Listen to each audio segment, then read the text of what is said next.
नमः हरे हराय नमः। हरे कृष्णा। आज हम भगवत गीता अध्याय 16 श्लोक नंबर 3 सीखेंगे। चलिए शुरू करते हैं। तेज क्षमा धृति शौचम अद्रोहो नातिमानिता भवन्ति संपदम दैवीम अभिजातस्य भारत। अब हम इसे धीरे धीरे बोलकर समझते हैं। तेज क्षमा धृति शौचम अद्रोहो नाति मानिता भवन्ति संपदम दैवीम अभिजातस्य भारत। अब हम इसे फिर से गाते हैं। तेज क्षमा धृति शौचम अद्रोहो नातिमानिता भवन्ति संपदम दैवीम अभिजातस्य भारत। अब हम समझते हैं भगवान श्री कृष्ण इस श्लोक में किन गुणों के बारे में बता रहे हैं। तेज, क्षमा, धैर्य, पवित्रता, ईर्ष्या तथा सम्मान की अभिलाषा से मुक्ति, ये सारे दिव्य गुण हैं जो देवी प्रकृति से संपन्न देवतुल्य पुरुषों में पाए जाते हैं। हरे कृष्णा। चलिए अब हम महाप्रेम प्रभु जी से इन सब गुणों के बारे में और अच्छे से समझते हैं। हरे कृष्णा जी। भगवान श्री कृष्ण बहुत ही बढ़िया तरीके से बताते हैं देव पुरुष किसको बोलते हैं, दिव्य पुरुष किसको बोलते हैं, सत्पुरुष किसको बोलते हैं, महापुरुष किसको बोलते हैं। तो भगवान यहाँ पर बहुत जोर दे के बताते हैं कि आचरण कैसा है, चरित्र कैसा है, कैसे वे गुणों को धारण करते हैं, कैसे वे व्यवहार करते हैं। उससे पता चलता है कि कौन व्यक्ति दैवीय गुणों वाला है या असुर गुणों वाला है। और यहाँ पर भगवान श्री कृष्ण 26 गुणों का वर्णन करते हैं। ये सारे 26 गुण जहाँ पर पाए जाते हैं तो ऐसे व्यक्ति को आप देवतुल्य या महापुरुष समझ सकते हैं। बहुत सारे लोगों को किताबी ज्ञान बहुत होता है, भगवान की दृष्टि में वह कोई ज्ञानी व्यक्ति नहीं है जिसको बहुत सारा किताबी ज्ञान है। भगवान श्री कृष्ण कहते हैं आचरण में कितने गुण है, कैसा वो आचरण करता है। जैसे कि रावण, वो चतुर्वेदी ब्राह्मण है, उनको बहुत सारा ज्ञान है पर आचरण उत्तम नहीं है, इसीलिए भगवान की दृष्टि में वह ज्ञानी या महापुरुष नहीं कहलाता। हमें भी किसी व्यक्ति को महापुरुष बोलना है तो हमें देखना है ये 26 गुण उन व्यक्ति के अंदर है या नहीं, और उसके आधार पर निर्णय लेना है कि किस व्यक्ति को आप महापुरुष समझ सकते हैं और किस को नहीं। तो हमने लगभग 21 गुणों के बारे में बातचीत कर चुके हैं। आज 22वां गुण है जिसका नाम है क्षमा। क्षमा का गुण ऐसा है लोग समझ नहीं पाते। कई लोग इसको एक्सप्लॉइट करते हैं और सोचते हैं अरे ये तो भगत है, कुछ बोलेगा नहीं, इसलिए इसका पूरा शोषण करते हैं। पर हमें जब क्षमा का गुण समझना है तो हमें शास्त्रों के आधार पे समझना चाहिए। भक्तों के संग में रहकर ऐसे गुणों को समझना और अपने जीवन में उतारना चाहिए। क्षमा का मूल शब्द है क्षमा, जिसका मतलब होता है सहन करना। किसको सहन करना है? और लोगों की गलतियों को, उनके बुरे व्यवहार को।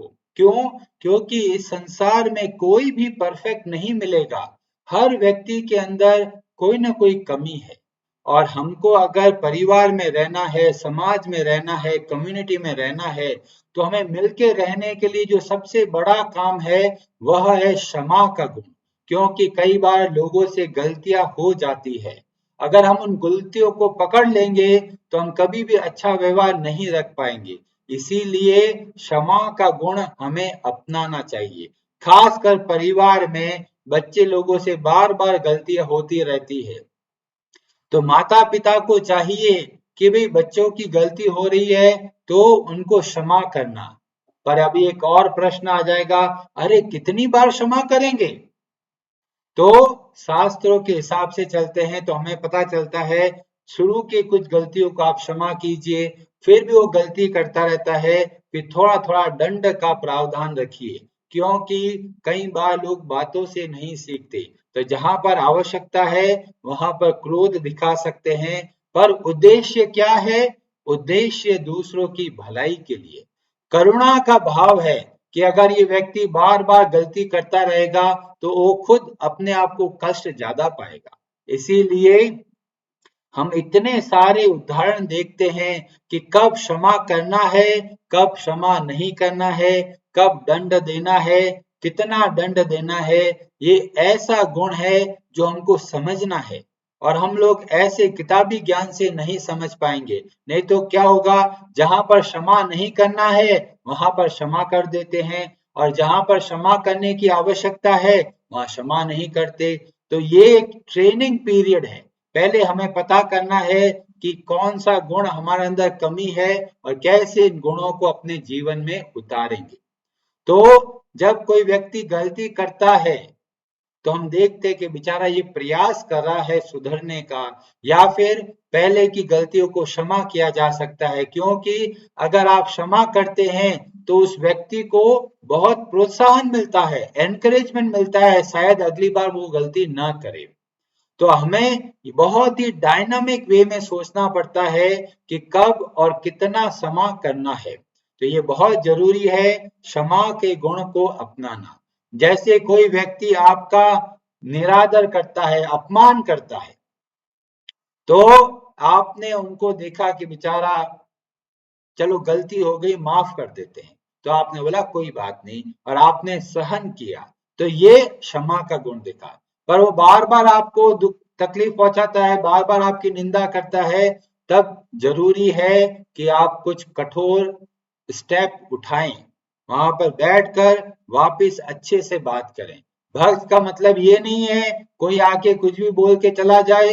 हमारा जो आचरण होना चाहिए बहुत उत्तम होना चाहिए, सही समय पर सही बात बोलना है, चुप रहना कोई बड़ी बात नहीं है, जब आवश्यकता है वहां पर अवश्य बोलना है। भगवान श्री कृष्ण के चरित्र से देखते हैं शिशुपाल के बारे में, 100 अपराध उन्होंने क्षमा किए, फिर बाद में उनको दंड का प्रावधान रखा गया। क्यों रखा गया? क्योंकि कई लोग ऐसे होते हैं जो बिना दंड के समझ नहीं पाते। तो इसीलिए बहुत जरूरी है क्षमा करना, धीमे धीमे दंड को बढ़ाना। जैसे बच्चे लोग बार बार गलती करते हैं तो आप बोलिए कि भाई 5 गलतियां माफ होगी, छठी गलती में ये आपको सजा मिलने वाली है। तो कई लोग होता है डर के कारण सुधरते हैं। तो ये बहुत जरूरी है कि निर्णय आपको लेना है कि कैसी परिस्थिति में कैसा व्यवहार करना है। वृंदावन दास ठाकुर एक महान भक्त हुए 1500 के आसपास, और उन्होंने श्री चैतन्य महाप्रभु की जीवनी पर एक पुस्तक लिखी जिसका नाम था चैतन्य भागवत। उसमें पूरा श्री चैतन्य महाप्रभु के बारे में बहुत अच्छे से बताया गया, और बताया गया कि श्री चैतन्य महाप्रभु ने कितना बड़ा योगदान दिया इस समाज को। और यह वर्णन मिलता है चैतन्य भागवत के मध्य लीला के अध्याय 13 में, और वहां शुरू होता है श्री चैतन्य महाप्रभु के मन में बहुत दया का भाव है, करुणा का भाव है। क्या करुणा क्यों हो रही है? क्योंकि संसार में लोग दुख पा रहे हैं और उनको पता नहीं ये दुख क्यों पा रहे हैं, और चैतन्य महाप्रभु के मन में इतना कृपा का भाव होता है, कैसे विचारों का दुख दूर होगा। और वहां बताया जाता है कि हमारा सबसे बड़ा दुख है हम भगवान श्री कृष्ण को भूल गए। भगवान श्री कृष्ण भगवत गीता में बोलते हैं ममई वांशो, ये जीव मेरा अंश है, और हम भगवान को भूल गए, इसीलिए संसार में दुख पाते हैं और सारे काम क्रोध हमारे ऊपर हावी हो जाते हैं। केवल एक गलती हुई और वह है भगवान श्री कृष्ण को भूल जाना। तो इसको सुधारे कैसे? इसीलिए श्री चैतन्य महाप्रभु बुलाते हैं नित्यानंद प्रभु को और हरिदास ठाकुर जी को, और वहां पर एक आज्ञा देते हैं उनको क्या बोलते हैं? सुनो सुनो नित्यानंद, सुनो हरिदास, सर्वत्र हमार आज्ञा करह प्रकाश। मेरी ये आज्ञा सुनो और सब जगह पे फैलाओ। क्या आज्ञा दे रहे हैं? तो अगला वर्णन मिलता है, प्रति घरे घरे जिया कर ई भिक्षा। हर एक के घर में जाओ और भिक्षा मांगो। किसकी भिक्षा मांगनी है? पैसों की, खाने की नहीं। किसकी भिक्षा मांगनी है? तो चैतन्य महाप्रभु बोलते हैं, बोलो कृष्ण, भजो कृष्ण, करो कृष्ण शिक्षा। भगवान श्री कृष्ण के नामों का जप करो, भगवान श्री कृष्ण का भजन करो, भगवान श्री कृष्ण ने जो बताया है वो उपदेश है उनको अपने जीवन में उतारो। इस तरह से भिक्षा मांगिए, हर घर में जाइए, सबको बोलिए हम भगवान को भूल कर हम कहाँ भटक रहे हैं। हम अपने वास्तविक पिता को भूल कर इस संसार में भटक रहे हैं सुख की आस में। और श्री चैतन्य महाप्रभु प्रचार की शिक्षा देते हैं, प्रचार की आज्ञा देते हैं, जाओ हर एक घर में जाकर भक्ति का प्रचार करो, भगवान श्री कृष्ण के बारे में बताओ और उनको बताओ किस तरह से भगवान श्री कृष्ण के बताए हुए मार्ग के अनुसार चलना है। और नित्यानंद प्रभु और हरिदास ठाकुर हर एक घर में जाते हैं और बोलते हैं हमें भिक्षा चाहिए। किसकी भिक्षा चाहिए? आप भगवान श्री कृष्ण के नामों का जप कीजिए, बस यही भिक्षा है हमारी। और इस तरह से जगह जगह पर जाके प्रचार करते हैं। और एक बार जब घूम रहे होते हैं, दो बहुत बड़े गुंडे जो बेचारे न जाने कितने जीवों की हत्या कर चुके, बहुत बड़े टेररिस्ट दो लोग होते हैं जो नशा करके सड़क पे घूम रहे होते हैं, लोगों को मारते रहते हैं, बहुत पावरफुल है। और नित्यानंद प्रभु देखते हैं, अरे ये कौन है नशे में धुत होकर, और फिर पता चलता है ये दो ब्राह्मण है, पर अपने गलत कामों की वजह से बहुत बड़े पापी बन गए हैं और लोगों को, जीवों को बहुत कष्ट पहुंचाते हैं। आते जाते सबको मारते हैं, किसी का घर जला देते हैं, और ये बहुत शक्तिशाली है, कोई सामने जाता है तो उनको भी मार देते हैं। और इनका नाम है जगाई और मधाई। अब सभी लोग बोलते हैं नित्यानंद प्रभु को कि आप वहां मत जाइए, ये बहुत बड़े गुंडे हैं, ये आपको बहुत तकलीफ पहुंचा सकते हैं। फिर भी नित्यानंद प्रभु के मन में दया का भाव होता है, वो उनके पास जाके बोलते हैं अरे भगवान का भजन करो। वो लोग नशे में धुत होते हैं, वो लेके मारने को तैयार होते हैं। नित्यानंद प्रभु और हरिदास ठाकुर भाग के दूर चले जाते हैं। और कुछ समय बाद में वापस नित्यानंद प्रभु सोचते हैं बेचारे संसार के नशे में धुत होकर कितना दुख पा रहे हैं, इनकी सहायता करनी चाहिए। और वापस जाते हैं और जाके बोलते हैं, क्या बोलते हैं? बोलो कृष्ण, भजो कृष्ण, लहो कृष्ण नाम, कृष्ण माता, कृष्ण पिता, कृष्ण धन प्राण। इस तरह से वो भगवान श्री कृष्ण की भक्ति के बारे में बोलते हैं। और जगाई और मदाई नशे में धुत होते हैं। मदाई को लगता है अरे कौन सन्यासी है, तकलीफ दे रहा मेरे को, पास में मटकी होती उठाकर जोर से मारते हैं नित्यानंद प्रभु को, और नित्यानंद प्रभु के चेहरे से खून निकलने लगता है। अब ये ऐसी घटना है, नित्यानंद प्रभु के माथे पे खून आ रहा है। लोगों ने चैतन्य महाप्रभु को बताया, चैतन्य महाप्रभु भागे भागे आए, बहुत गुस्सा हो गए और चिल्लाने लगे चक्रा चक्रा चक्रा, और सुदर्शन चक्र प्रकट हो गया। सभी लोगों के सामने दिख रहा है श्री चैतन्य महाप्रभु के हाथ में सुदर्शन चक्र, और वो तैयार हो गए जगाई और मधाई को मारने के लिए।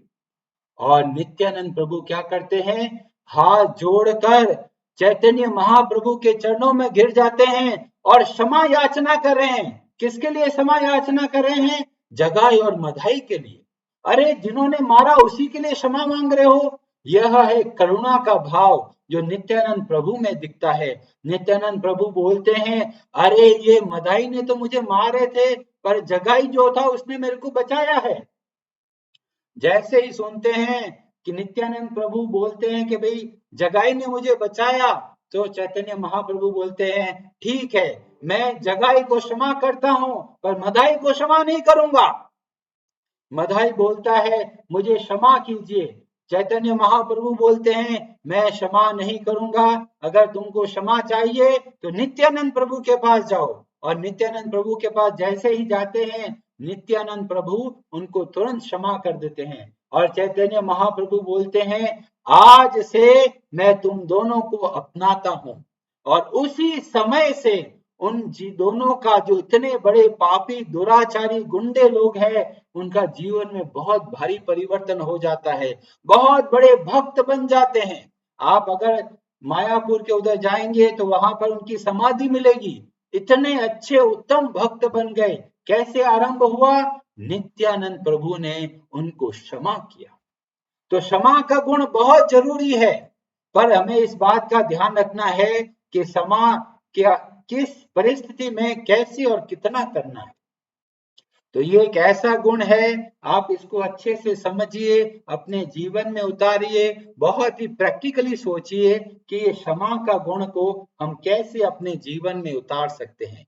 कभी भी क्रोध के आवेश में आकर गलत कार्य नहीं करना है। अगर किसी को शिक्षा देनी है, दंड देना है, तो भी सोच समझ के दीजिए। ऐसा नहीं कि बच्चा 5 बार गलती कराए तो माँ गुस्सा में होकर झाड़ू लेके भाग रही है, ऐसा नहीं करना है। क्रोध आ रहा है, पहले क्रोध को शांत करना है, फिर सोचना है कि बच्चे का सुधार कैसे होगा, और उसके अनुसार आप थोड़ा थोड़ा उनको पनिशमेंट दे सकते हैं।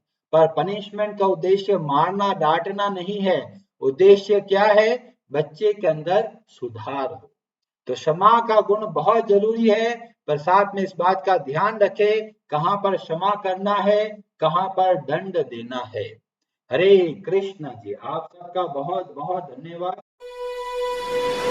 हरे हराये नमः।